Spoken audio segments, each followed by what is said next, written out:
안녕하십니까. 가정 숙지기 김덕원이라고 합니다.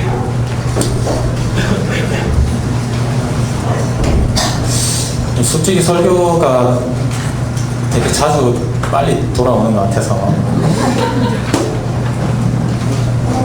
좀 부담을 많이 가지고 오늘도 이 자리에 쓴 것 같습니다. 제가 그동안 얼마 되지 않는 설교 준비의 시간들 가운데, 설교의 경험 가운데에서 오늘 본문이 제일 난해한 느낌의 본문처럼 느껴졌습니다. 본문 내용도 내용이지만 주로 하는 이야기가 돈과 관련된 이야기라서 그랬던 것 같습니다.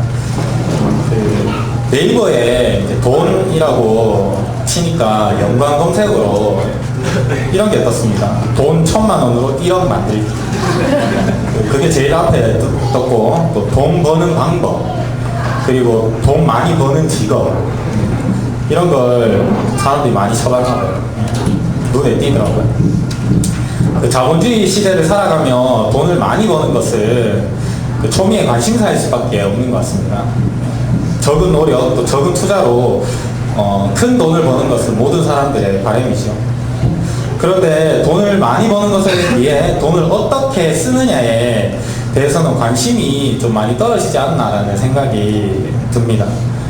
돈을 버는 것에 가지는 관심만큼 돈을 어떻게 쓰느냐에 관심을 가지지 않는다면 또 다른 모험을 위한 환기적인 소비가 아니라 정말 올바른 소비를 하기 위해 고민하지 않는다면 안 되는 시대를 우리는 살고 있다고 저는 생각합니다. 오늘 본문은 바로 이 돈과 관련된 어렵고 불편한 이야기를 다루고 있습니다. 미리 좀 말씀을 드리는데요. 설교 중간에 소유, 재물, 돈 이런 단어들이 좀 혼용이 될 것입니다. 그게 다 돈을 칭하는 거구나 라고 생각하시면 될 것 같고요. 같은 의미를 담고 있지만 좀 문맥에 따라서 좀 다르게 선택되는 거라고 좀 참고하시면 좋겠습니다. 오늘 본문을 한번 들어가 보도록 하겠습니다. 오늘 본문은 한 가지 비유로 시작됩니다. 어떤 부자에게 청지기가 있었다고 합니다.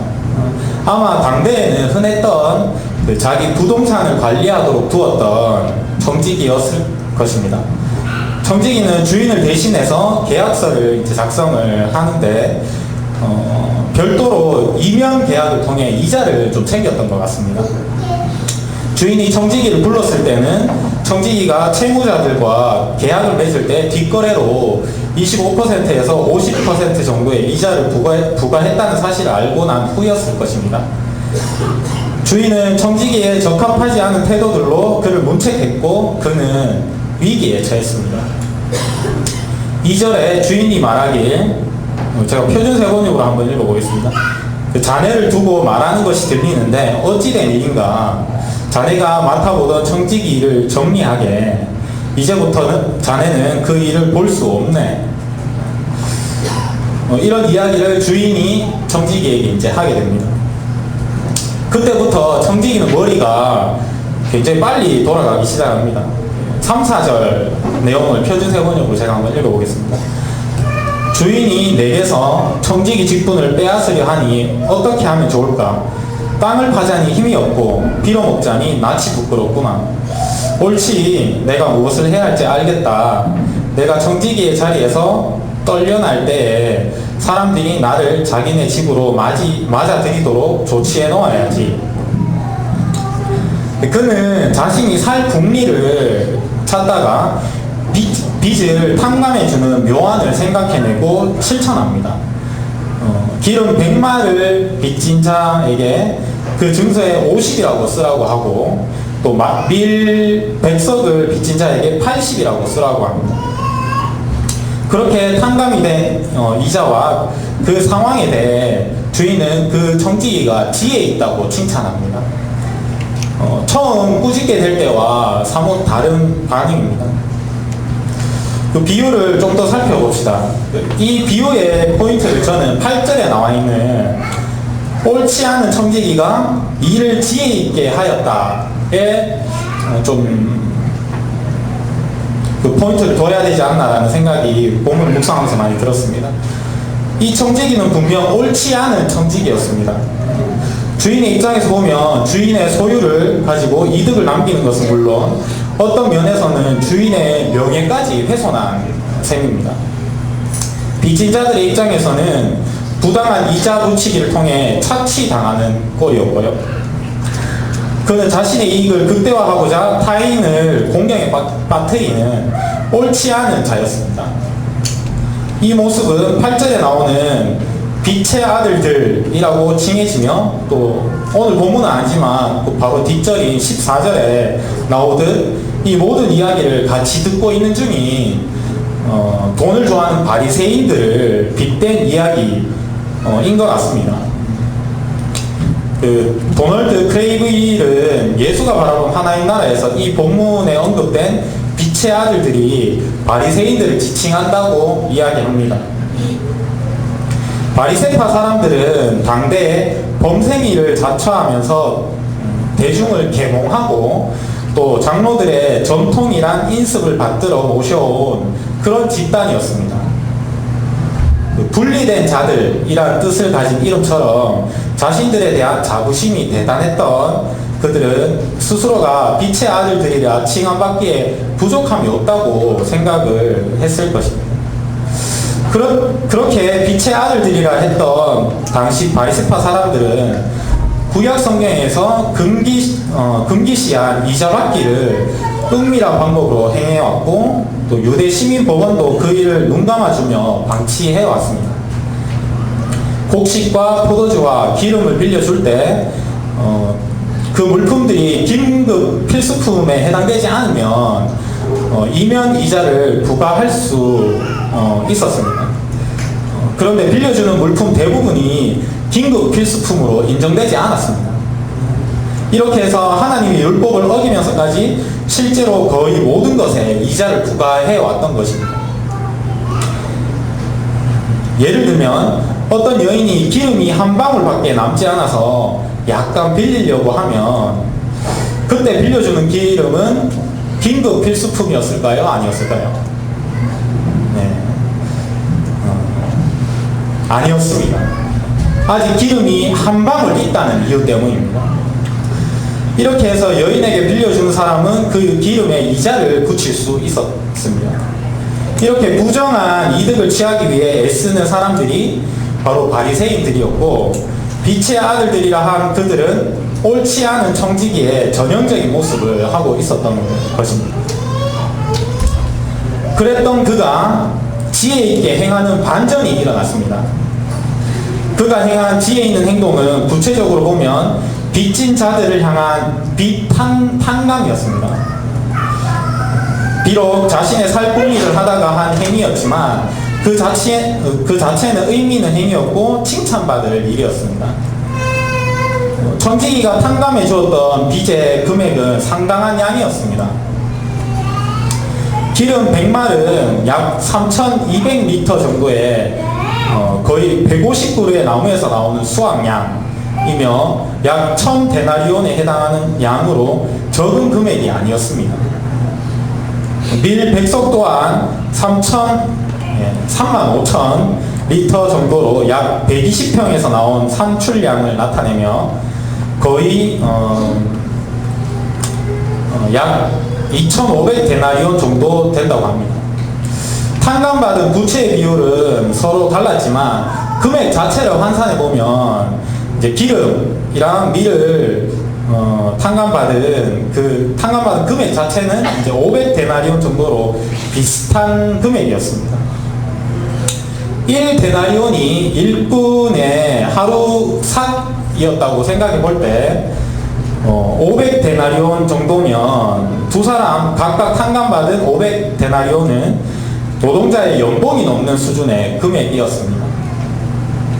부당한 이득을 취하기 위해서 부과했던 엄청난 금액을 탕감해 줌으로써 불의했던 청지기는 주인으로부터 칭찬을 받았습니다. 존 하워드 요더는 예수의 정체학에서 이 청지기 이야기를 빚 탕감을 통한 희년의 선포 이야기로 보았습니다. 요더는 이 본문의 의미를 다음과 같이 요약합니다. 내가 선포하는 희년을 실천하라. 너희에게 빚진 자들을 자유롭게 함으로써 하나님 나라에 합당한 자가 되지 못하게 너희를 속박하는 굴레에서 자유롭게 되라. 청지기가 칭찬받게 된 행위였던 빚 탕감이 의미한 바로 그 희년이라는 것을 좀 더 살펴보는 것이 오늘 본문을 이해하는 데 도움이 될 것 같습니다. 구약시대의 땅은 7년마다 순환적으로 안식년 휴식을 가지며 이제 경작하는 걸 쉬게 하는데, 일곱째 안식년에, 일곱 번째 이제 안식년에 그 다음 해, 그러니까 7년마다 쉬니까 7년에 일곱 번째, 77에 49 해서 이제 50년째 되는 그 해를 희년이라고 가리킵니다. 이는 나팔을 불어 땅과 채무 노예들을 동시에 자유케 하는 해방의 축제 절기였습니다.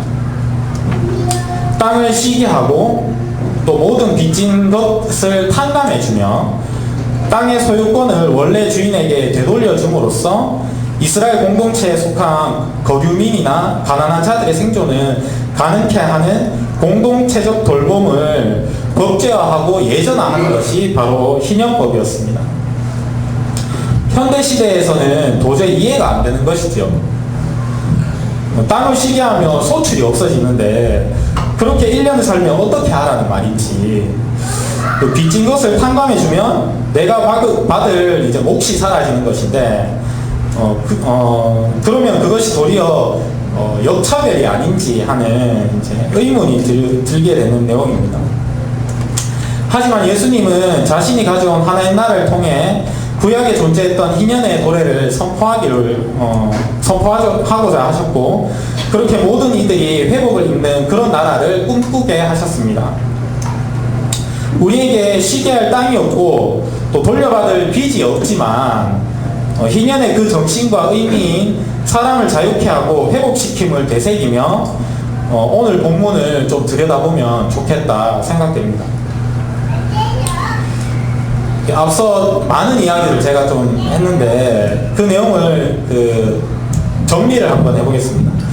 오늘 본문, 오늘 앞서 나온 비유의 포인트가 8절이라고 말씀드렸는데, 8절에 나온 옳지 않은 청지기의 지혜 있게 행함은 선택의 기로에 놓인 우리의 모습들과 또 맞닿아 있는 것 같습니다. 예수님께서는 이 본문에서 돈을 사랑한 바리새인들처럼 살 것인지, 새로운 나라의 도래에 합당한 삶을 사는 제자가 될 것인지 갈림길에서 선택하게 만드십니다. 1장에 등장한 이 이야기의 1차적 청중인 제자가 될지, 2차적 청중이자 일침을 당할 14절의 바리새인들이 될지 고민하게 만듭니다. 우리는 의의 길대로 빚을 탕감해 줌으로 회복을 얻는 희년의 법칙으로 살 것인지, 나에게 이익이 되는 일이라면 하고야 마는 자가 될 것인지 선택하게 합니다. 하나님의 선한 뜻인 희년의 정신에 부합되게 살 것인지, 자신의 이득만을 위해 살 것인지 궁리하게 합니다. 오늘 이 기로에서 우리가 어떤 삶의 모습으로, 특히 우리의 소유와 재산을 어떻게 대하며 살아가야 할지 예수님의 지혜를 얻게 되는 그런 시간이 되었으면 합니다. 예수님께서 말씀하시는 소유에 대한 지혜, 그 첫 번째는 바로 소유가 영원하지 않음을 알고 영원한 관계를 위해 사용하는 것입니다. 9절에 제가 한번 읽어보겠습니다. 내가 너희에게 말하노니 불의의 재물로 친구를 사귀라. 그리하면 그 재물이 없어질 때 그들이 너희를 영주할 처소로 영접하리라. 고합니다. 이 본문을 공동 번역으로 한번 읽어보겠습니다. 그러니 잘 들어라. 새 속의 재물로라도 친구를 사귀어라. 그러면 재물이 없어질 때 너희는 영접을 받으며 영원한 집으로 들어갈 것이다. 그 앞선 비유에서 청지기는 부당한 이득을 취하긴 했지만 그것을 탕감해주는 행위로서 사람들과 연결되었습니다. 그런 그의 모습을 말씀하시며 새 속의 재물로라도 친구를 사귀라고 하십니다. 그렇게 한다면 재물이 없어질 때 영접받으며 영원한 집으로 들어간다고 하십니다. 청지기가 위기의 순간에 생각해낸 것이 재물이 아닌 관계 라는 것을 우리는 눈여겨볼 필요가 있는 것 같습니다. 그는 재물의 한계를 분명히 알았던 것 같습니다. 많은 유익을 주는 재물이긴 하지만 유한하다는 것, 또 없어질 수 있다는 것을 그는 알았던 것 같습니다. 그는 한계를 가진 그 재물이 가장 가치롭게 사용될 수 있는 방법 중 하나인 고통받는 이들을 놓아주는 것으로 그 재물을 사용했습니다. 그들이 회복될 수 있도록 희년의 도래를 선포한 것이지요. 그 결과 그는 사람들과 연결되는 축복을 얻게 됩니다. 9절에 나오듯 재물은 없어질 때가 있는 유한한 것입니다. 여기 앉아 계신 여러분들 중에 나의 소유가 영원하며 지금의 상태가 지속될 것이라고 확신할 수 있는 분 계신가요? 저는 확신을 못할 것 같습니다. 미국 월스트리트의 상황에 따라 우리나라 경제 상태가 달라지는 세계화 시대 가운데 나의 소유는 매우 안전하고 영원하다고 장담하실 수 있는 분 계신가요? 저희 같은 서민들 중에 그렇게 자신할 수 있는 분은 아마 없을 것입니다. 마치 영원할 것 같고 또 영원해야만 할 것 같아 붙잡아 놓지 못하는 그 소유물들이 영원하지 않음을 깨닫는 지혜를 가지라고 예수님께서는 말씀하십니다. 그 재물로 친구를 사귀면 공경에 처해질 때 영주할 처소로 영접될 것이라고 하십니다. 청지기의 경우처럼 한계를 가진 재물을 가장 가치롭게 사용할 수 있는 방법은 바로 고통받는 이들을 놓아주는데 또 그들과 연결되는데 사용하는 것입니다. 이것은 돈을 쓰므로 친구를 사귈 수 있다고 말하는 현대의 왜곡된 문화와는 다른 것입니다. 돈이 있어야 친구도 있다.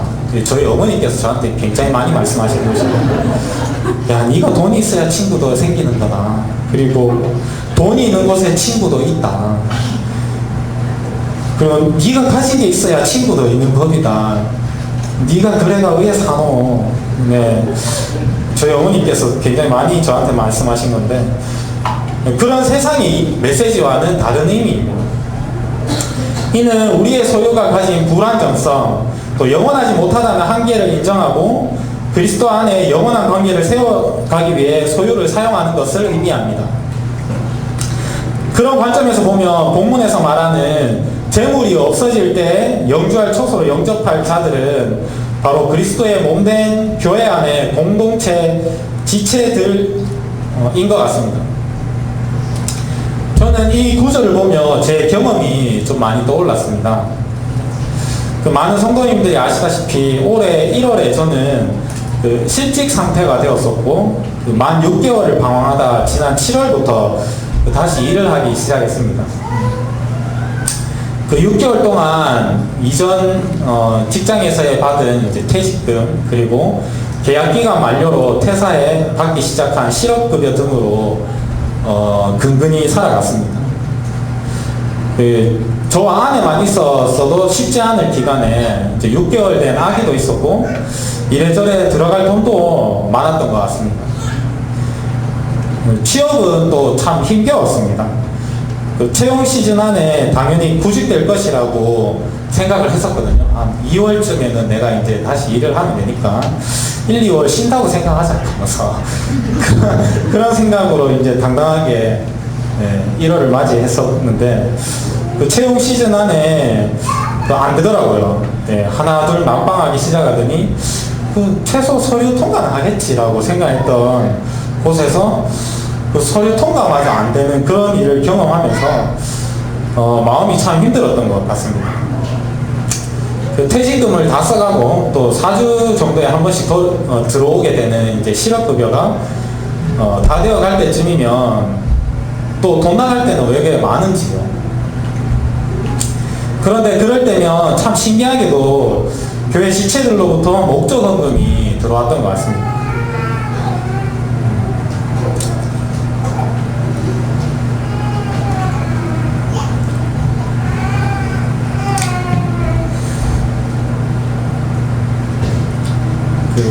상황이 어렵게 느껴졌던 이제 3월 11일부터 취업일 직후인 7월 9일까지 이제 지속적으로 목적원금이 저희 가정에게 들어왔습니다. 저는 며칠에 얼마나 들어왔는지 기록해 놓은 종이를 저희 가정이 기념해야 할 길갈의 12돌처럼 여기고 있습니다. 마음이 어려울 때 한 번씩 봅니다. 저희 가정에 재물이 없어질 때 여러분들께서 우리를 영주할 처소로 영접해 주신 것에 대해 이 자리를 빌어 다시금 감사의 말씀을 좀 드리고 싶습니다. 저와 아내가 교회에서 사귄 친구들인 여러분들이 우리가 없을 때 우리를 영접해 준 것을 저희는 알고 있습니다. 목적헌금으로, 또 안부를 물음으로, 또 집으로 초대함으로, 또 선물함으로 여러 모양과 방법들로 저희 가정을 영접해 주었습니다. 그렇기에 이제 확신하며 이야기할 수 있습니다. 소유가 영원하지 않음을 알고 영원한 관계를 위해 사용하는 것만이 우리가 영원히 사는 길임을 말입니다. 유한한 재물을 영혼을 위해 사용할 수 있길 원합니다. 저희 가정은 지금 제가 일을 하고 있어 상황이 좀 괜찮아졌습니다. 허나 지금도 여러 빚과 어려움에 고통받는 이들이 있습니다. 우리 교회 지체 중에 있습니다. 공개적으로 알려진 상황의 가정과 지체들도 있지만 그렇지 않은 지체들, 가정도 있는 줄 압니다. 그들을 영주할 처소로 영접할 자들은 누구입니까? 바로 우리가 되어야 하지 않겠습니까? 저희 가정처럼 힘들 때 영접해준 여러분들 덕에 다시금 세워져 또 다른 누군가를 이제 세워갈 수 있는 자가 된다면, 그런 이들이 늘고 더 늘어난다면 우리 기쁨의 교회 공동체는 희년을 사는 공동체가 될 것입니다. 우리가 하나님 나라가 될 것입니다. 우리는 우리의 재물을 나만을 위해, 또 내 이득만을 위해 사용하도록 부름받은 자들이 아닙니다. 우리는 유한한 것으로 영혼을 살 수 있도록 부름받은 자들입니다. 이 점을 꼭 기억했으면 좋겠습니다. 예수께서 말씀하시는 소유에 대한 두 번째 지혜는 바로 올바르게 재물을 다스림으로 하나님 나라의 중요한 일을 할 수 있다는 것입니다. 10절부터 제가 한번 읽어보겠습니다. 지극히 작은 것에 충성된 자는 큰 것에도 충성되고, 지극히 작은 것에 불의한 자는 큰 것에도 불의하니라. 너희가 만일 불의한 재물에도 충성하지 아니하면 누가 참된 것으로 너희에게 맡기겠느냐? 너희가 만일 남의 것에 충성하지 아니하면 누가 너희의 것을 너희에게 주겠느냐? 예수님께서는 청지기가 많다 다스렸던 소유를 작은 것이라고 표현하십니다. 저는 이 표현이 참 난해한 표현이라고 생각됩니다. 저는 소유가 재물이 작은 것이라고 느껴본 적이 없기 때문입니다. 우리가 먹고 살아가는 시대에 소유, 재물은 엄청나게 큰 것입니다. 당장 이번 달 지출될 방값, 또 핸드폰값, 대출금, 이런 것들이 마련될 보장이 없다면 우리는 살아갈 엄두가 나지 않을 것입니다. 소유와 재물은 무시할 수 없는 큰 것임이 분명해 보입니다. 그렇다면 예수님께서는 이런 것들이 작은 것이니 너희도 초월하며 살도록 해 라고 하시는 걸까요? 예수님의 이 말씀에 저희는 작은 것이라는 표현과 연결된 큰 것이라는 표현에서 찾을 수 있습니다. 작은 것에 대해 충실하면 큰 것에도 충실하고, 또 작은 것에 불의하면 큰 것에도 불의하다고 하십니다. 작은 것은 큰 것과 연결되어 작은 것을 대한 태도가 큰 것을 대하는 태도와 이어진다고 말씀하십니다. 이는 소유와 재물보다 더 큰 것이 있음을 알림과 동시에 작은 것을 충성되이 잘 다스리는 것이 중요함을 말씀하고자 하심입니다. 소유와 재물보다 더 큰 것은 무엇일까요? 11절에 나오는 참된 것, 또 12절에 너희의 것, 그것과 병행되는 것으로 이는 예수님께서 시종일관 선포하고 계신 바로 그 하나의 나라입니다. 예수님께서는 이 말씀을 1차적인 청중인 제자들에게 하고 계십니다. 그분은 충성되다, 맡기다, 주다라는 표현을 통해 제자들의 청지기됨을 상기시키십니다. 예수님을 따르는 자들은 주인 대신 하나님의 청지기로서 그들에게 맡긴 것에 대해 충성된 자들입니다. 어떻게 충성할 수 있습니까? 주인의 뜻인 희년을 따라, 희년의 삶을 따라 사는 것으로 할 수 있습니다. 그들은 마치 돈이 전부이냐 자신의 이익을 극대화하는 데만 함몰된 것에서 벗어나 사람을 세우고 회복시키는 것에 동참하는 자들입니다. 그들이 바로 더 크고 참된 하나의 나라의 뜻에 귀 기울이는 자들입니다. 우리는 우리에게 주어진 것을 잘 다스릴 의무가 있습니다. 어떤 방향으로의 다스림일까요? 하나님 나라에 참된 것이 맡겨지는 충성된 자의 방식. 예수님께서 당대 제자들에게 기대하신 방식이 희년의 법칙을 실현하는 것입니다. 바로 이스라엘 공동체에 속한 거류민이나 가난한 자들의 생존을 가능케 하는 공동체적 돌봄의 정신을 빚을 탕감하는 것 등으로 그들은 나타냈습니다. 현대를 살아가는 우리들에게도 그 희년의 정신이 고스란히 이어져야 할 것입니다. 그것은 어려움에 처한 이들의 회복을 위해 우리에게 맡겨진 재정을 사용하는 것이 될 수 있습니다. 여러분들이 속하신 숲의 카톡방을 통해 공지를 보셨을 텐데요. 오늘 말씀 선포 시간 이후에 우리는 안타까운 상황에 놓인 아이들의 이야기를 듣게 될 것입니다. 초등 6학년과 1학년 형제 가정은 아버지가 올해 사망하시고 어머니께서 아이들을 돌보는데 많이 지쳐 아이들이 방치된 상황입니다.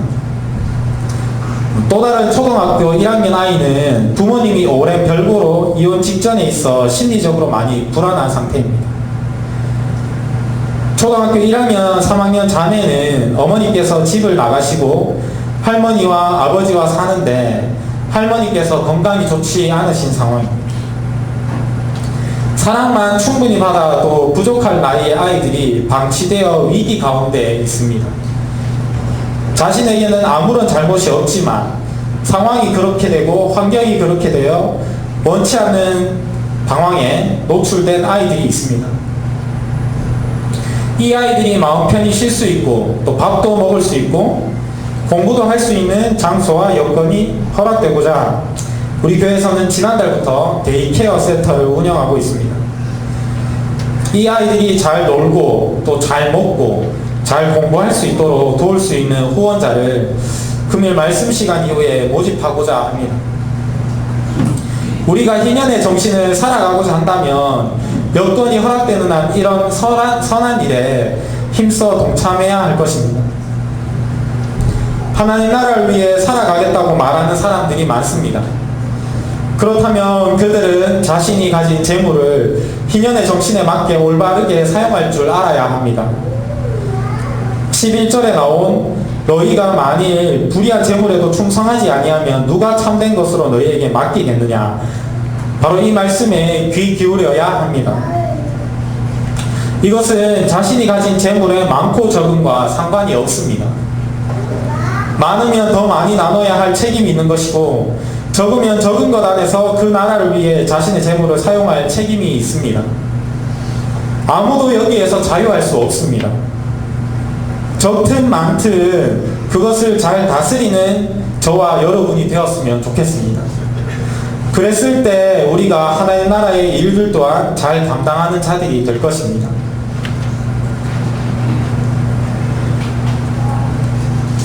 예수께서 말씀하시는 소유에 대한 마지막 세 번째 지혜는 소유의 위력을 깨닫고 하나님을 선택해야 한다는 것입니다. 오늘 본문의 마지막 절인 13절을 제가 한번 읽어보겠습니다. 집 하인이 두 주인을 섬길 수 없나니 혹 이를 미워하고 저를 사랑하거나 혹 이를 중히 여기고 저를 경히 여길 것임이니라. 너희는 하나님과 재물을 겸하여 섬길 수 없느니라. 한 하인이 두 주인을 섬길 수 없음은 당연한 이야기입니다. 하인이 둘 중 하나를 선택할 주인들로는 하나님과 또 재물이 여기서 등장하고 있습니다. 재물이 하나님과 어깨를 나란히 하고 있는 것입니다. 돈에서 해방된 교회라는 책에서 이 본문에 나온 재물, 돈에 대해 잘 설명해 준 부분이 있어 제가 좀 발췌해 봤습니다. 몇 구절을 제가 읽어 드리겠습니다. 이 본문에서 재물은 만몬이라고 표기되는데 돈이나 부를 나타내는 다른 통상적인 단어들도 있지만 굳이 만몬이라는 단어를 선택함으로써 돈을 의인화하고 유사 신격을 지닌 존재로 표현하였습니다. 즉 인간에게 행복과 만족을 약속하고 절대적 복종을 얻어낼 수 있는 유혹적 힘을 지닌 존재로 간주하셨습니다. 돈은 진공 상태에서 중립적으로 존재하지 않습니다. 돈의 배후에는 항상 유혹적인 권세가 도사리고 있습니다. 또한 돈은 만몬의 배후로 실질적이고 영적인 힘이 있는 활동적인 행위자이며 스스로 자기를 통제하지 타인에게 통제받는 법이 없으며 자발적으로 자기에게 헌신하도록 만드는 힘이 있습니다. 저는 이 책의 저자인 박덕흠 목사님의 이야기에 많은 부분 동의합니다. 돈은 엄청난 힘을 가졌습니다. 이렇게 대단한 힘을 가지고 있는 돈의 위력을 우리는 간과할 때가 많이 있습니다. 나는 잘 다스리고 있고 잘 활용하고 있다고 그렇게 말입니다. 하지만 본문에서 말하기를 우리가 사랑하고 또 매우 중요히 여길 수 있는 것이 바로 재물, 만몬, 돈이라고 경고합니다. 아무도 이 경고에서 자유할 수 없습니다. 인간을 위해 활용되어야 할 돈이 인간을 움직이는 원동력이 되어버립니다. 돈으로 가능한 일은 되는 일이지만 돈으로도 불가능한 일은 안 되는 일이 됩니다. 이로써 바라는 것들의 실상이자 보이지 않는 것들의 증거인 믿음의 영역은 사라지고 맙니다. 돈의 유무에 따라 상상력이 생기기도 하고 마비되기도 합니다. 우리의 모든 존재를 결정지을 수도 있는 위력을 가진 것이 바로 재물, 돈입니다. 아무도 여기서 자유롭거나 해탈할 수 없습니다. 제가 드리는 말씀은 돈이 엄청난 위력을 가졌으니 그 앞에서 복종하며 살아가도록 하자는 것이 아닙니다. 돈이 가진 위력이 엄청나니 그 앞에서 너무 교만하지 말자는 것입니다. 재물을 잘 사용하고 있다고 자신하지 말자는 것입니다. 내가 하나님과 재물 중에 무엇을 섬기고 있는지 항상 돌아보자는 것입니다. 그렇지 않는다면 우리는 실질적이고 또 영적인 힘이 있는 활동적 행위자이며 타자에게 통제받는 법이 없고 자발적으로 자기에게 헌신하도록 만드는 힘이 있는 그 돈의 하인이 될 것입니다. 우리는 현재를 돌아보는 이제 돈의 위력을 아는 우리는 이제 돈의 위력을 아는 소극적인 태도를 넘어서 하나님을 주인으로 선택하는 적극적이고 주도적인 행위로 이것이 이어져야 할 것입니다. 본문에서는 하나님과 재물을 겸하여 섬길 수 없다는 말로 내용이 일단락됩니다. 하나님을 섬기라는 이야기를 하고 있지는 않습니다. 텍스트 상으로는 그런 내용은 없습니다. 그러나 문맥 안에서 본문을 생각해 본다면 자연스럽게 귀결되는 결론은 재물과 하나님 중 무엇을 선택해야 되며 그 선택이 바로 하나님이 되어야 한다고 이야기하고 있습니다. 우리는 돈이 가진 엄청난 위력을 알고 난다면 돈 앞에서 자신만만할 수 없으며 항상 고민하고 겸손하게 될 것입니다. 그리고 그 돈 앞에서 하나님과 재물 중 무엇을 선택하고 있는지 돌아보게 될 것입니다. 거기서 한 발짝 더 나아가 우리는 하나님을 주인으로 선택하고 우리의 재물도 그 안에 두어야 합니다. 우리의 재물은 주인 되신 하나님께서 주신 것으로 앞서 살펴보았듯 희년의 법을 성취하며 이웃을 돌보는 삶을 위해 사용될 것으로 여겨야 합니다. 네, 말씀을 맺고자 합니다. 설교의 서두에 말씀드렸듯 우리는 늘 언제나 제자가 될 것인지 바리새인이 될 것인지의 기로에 놓여 있습니다. 또한 우리는 하나님 나라의 뜻에 합당하게 희년의 법칙으로 살 것인지 나만의 이익만을 위해 살 것인지의 기로에 놓여 있기도 합니다. 그 기로에서 소유에 대한 지혜를 발휘해야 함을 오늘 본문을 통해 함께 나누었습니다. 내 주머니, 내 상황만 생각하기보다 눈을 들어 회복이 필요한 이웃을 우리는 돌아보아야 할 것입니다. 그렇게 이웃을 향해 우리의 재물이 사용되어질 때 우리는 제자요 희년을 사는 자가 될 것입니다. 고통이 가득한 세상 속에서 우리를 통해 하나님 나라가 이루어지며 우리가 바로 그 나라가 될 것입니다. 소유가 영원하지 않음을 알고 영원한 관계를 위해 사용합시다. 올바르게 재물을 다스림으로 하나님 나라의 중요한 일을 할 수 있음을 기억합시다. 소유의 위력을 깨닫고 하나님을 선택하는 삶을 삽시다. 우리 함께 기도했으면 좋겠습니다.